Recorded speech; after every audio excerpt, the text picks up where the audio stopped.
How are you guys doing today? This is another episode of the Tamara Tamu Collective where dreams have no filter.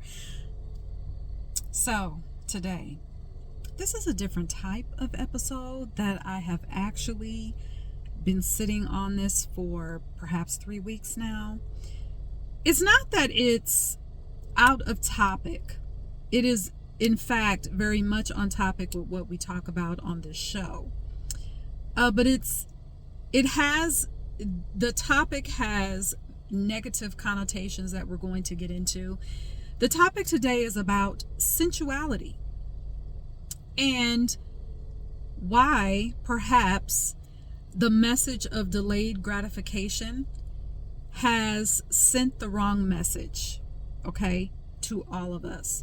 So let's just get into it. And I'm going to tell you right now, I have a bunch of notes on this. And so I'm going to look away. I'm going to look down like this. I'm looking at notes because this topic is very nuanced. So there we go. All right. So sensuality. What is it? What does it mean? So I'm going to cover the negative connotations of sensuality first. So we've seen sensuality related to things that are based in greed, being undisciplined, showing lack of restraint, and the willingness to do anything for gratification. That's what sensuality has been connected to. And we all know the obvious. It's also been connected to sex.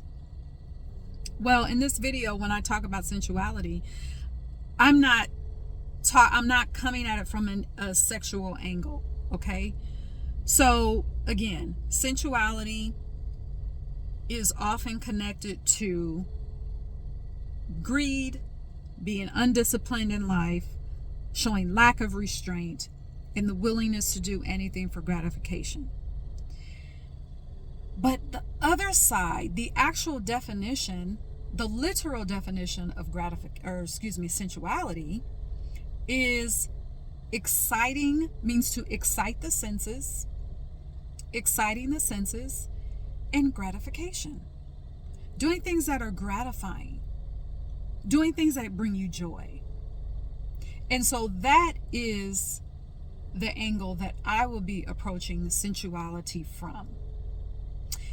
Those negative connotations, because the negative connotations are focused on so heavy, that's why we keep ourselves from experiencing sensuality, gratification, and exciting our senses in life. We're spirit first, but we came into this physical body to experience life and to experience the senses. Now, life asks us, the universe asks us and requires for us, if we want to live life harmoniously, to display a certain level of integrity so that greed, that overwhelming desire, doesn't mutate our desires or our lives. Okay? So, because of the negative connotation of sensuality, it causes us to stop goodness from coming into our lives. So I'm going to ask you the question, what goodness are you not allowing yourself to experience because of the negative connotations of sensuality, because of the negative connotations of being excited by the senses? So if we talk about sensuality in the angle that I'm coming from, which is to be gratified, to excite the senses, to be excited about life, this involves ease, flow, enjoyment, and doing things that feel good. All right? So no one it seems that as you grow up, as you come into adulthood, no one presents the beautiful, life-giving, and fulfillment part of sensuality, which the enjoyment and being excited in our senses, that's what keeps us grounded in this physical world, because we're spirit first. Sorry, I just got a call. That keeps us grounded in the world, yet still knowing that our spirituality is most important. Our senses, our physical senses, keep us from floating away, right? So programming causes us to view gratification as a luxury and not to be included as part of our everyday life. So then what do? We reserve joy and ease and flow and feeling good, activities that feel good. We reserve those for special occasions. So I want to let's talk about the programming part real quick.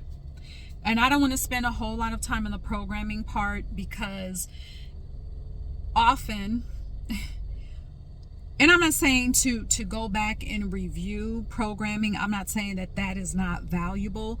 It is valuable, but we have to be careful not to spend so much time on that where it takes us from the present. Because what we have is now. And we can go forth with the power of our words from now into the future. All right? And speaking what we want, regardless of the programming that has taken place, because our words will rewire us. All right? So programming. Here's why we don't allow ourselves to experience sensuality. Here's why we often find ourselves delaying joy or saving joy for special occasions. So this programming can be from abuse.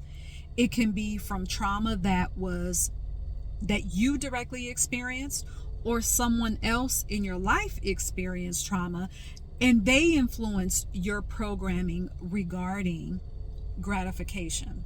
All right?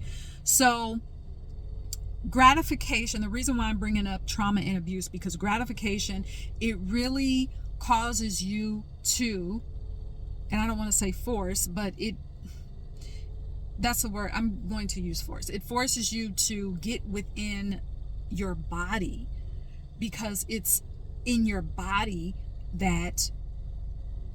where you can feel the excitement of your senses. And if a person has experienced any physical abuse or trauma, you can shut down that part of you as a defense mechanism. And if you have gone through that type of trauma, or someone else in your life, it does influence your programming regarding gratification and regarding sensuality and doing things that feel good to your senses. All right? So all we have to do is we just have to be open to face that programming by saying, first, does the word sensuality, does that make me nervous? To say that, okay, today I'm going to spend time by the water because that feels sensual to me. Why does that word make me nervous? Why does the word sensuality make me uncomfortable? Why do I feel like I have to delay what feels good? What images automatically appear when I hear the term sensuality? Those answers that come up, and just let them come up, those answers that appear will lead to the source of your programming. And in those answers, you will allow yourself to be healed if that's what needs to take place, so that you can not shut off the excitement of your senses that your soul really came into this body to experience on this earth. All right? So let's go back to how we can incorporate sensuality in our lives right now. What you can do is you can view sensuality and gratification and exciting your senses as a way of celebrating you, of celebrating yourself, of celebrating your own body, of celebrating your heart, of celebrating your soul, of celebrating all of you, all of you. Okay, so you can view it that way. Another way that you can incorporate sensuality in your life is to embrace your dreams. Go back to when you were a child and what you imagined. I don't care if you imagined being surrounded by horses on a horse farm or something. I don't know. Go back to that and embrace that. Allow your creativity in.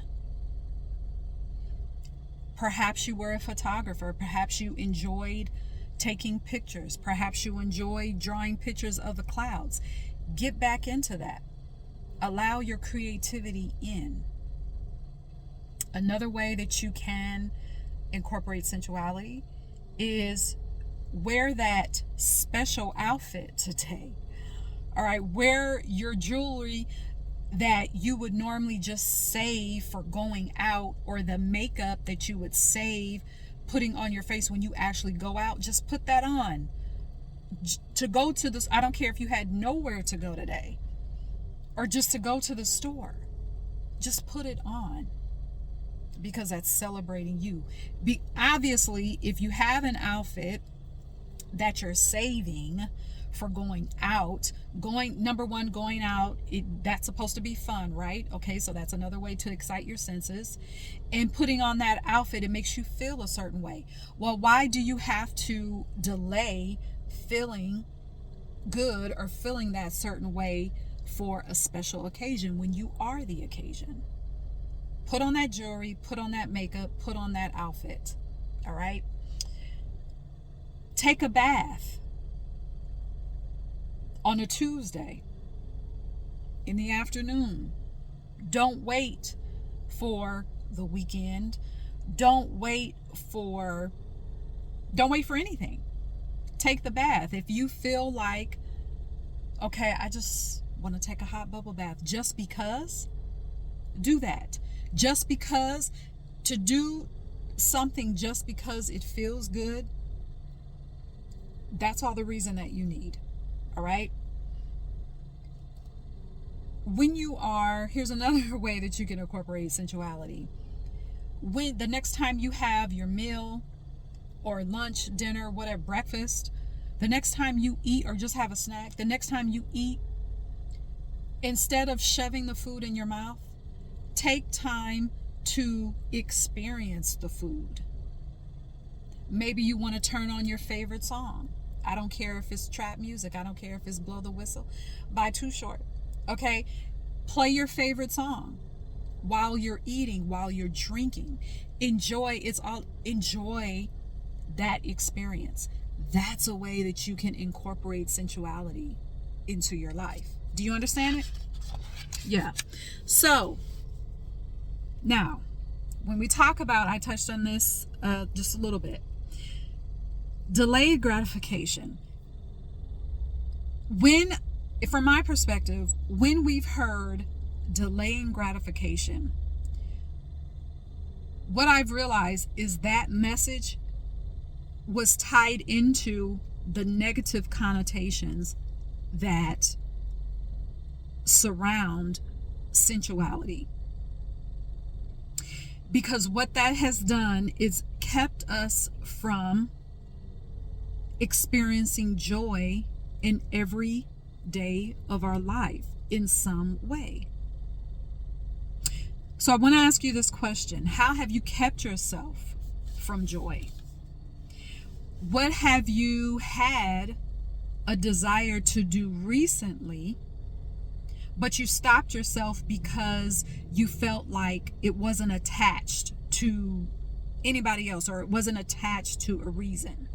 Did you tell yourself, well, I'm not going to do this, even though this is going to bring me joy? I'm not going to do this because I don't necessarily have a reason to. There's no special occasion. You told yourself that because you didn't have a specific purpose or reason, you didn't need what you wanted, or you didn't need to do what you wanted to do in that moment.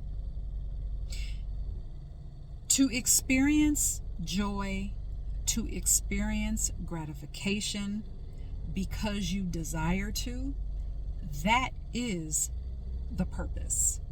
Do you understand? The purpose is you. You are the reason. You are the occasion. Allow yourself to be pampered. Allow yourself to experience gratification now. Allow yourself to experience sensuality now, today. Do you understand that? All right? You are the occasion. Allow yourself to be pampered. Allow yourself to experience ease and flow. Allow your senses to be excited. Allow your nervous system to get used to ease and joy in your life. All right? So that's it for this video. That's what I wanted to share with you. If you have any questions or comments, let me know. Let me know what your takeaways are. And yeah, so until next time, cheers.